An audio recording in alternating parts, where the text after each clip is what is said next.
Okay, when we talk about the risks to the economy, there are three things. COVID-0, which kept consumer activity, these debt issues in the housing sector, and finally the supply constraints like power and chipset. But on the supply constraints, I would say these recent new variants, Omicron, it won't change our above consensus view on China growth trajectory because its COVID-0 strategy always serves as a double-edged sword. It has a mixed impact on its economy. But one thing we learned is that when there is a resurgence of some new variants, actually that strategy ensured China's manufacturing resilience, allowed its exports to outperform peers. And in every round of variant resurgence, be it Alpha or Delta, China's factories proved quite resilient. Its share in global exports market just keep going up. But on the other hand, as these variants keep coming, they will make China's COVID-0 strategy stay for longer, and its services consumption recovery will remain capped due to these restriction measures.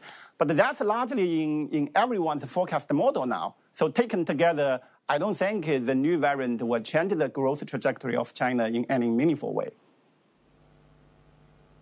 You were talking a moment ago about a switch from easing to tightening as far as policy is concerned.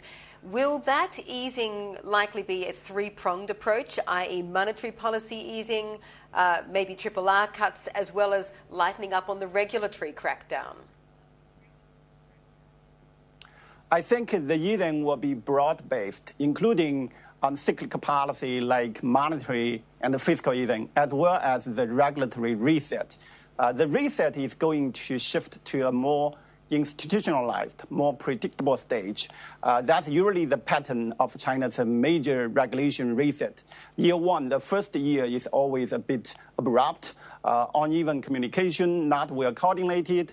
But going into second year, when that overarching framework is emerging with a new rulebook, its impact to business owners will start to be less destructive. And on cyclical policy, I want to point out a lot of the slowdown we are seeing now is largely due to policy tightening in China. Basically, China has done the most far-reaching tightening in its own history in 2021. When everyone else was probably injecting liquidity, adding leverage, Chinese debt-to-GDP ratio declined by 10 percentage points. That's a sharp deleveraging.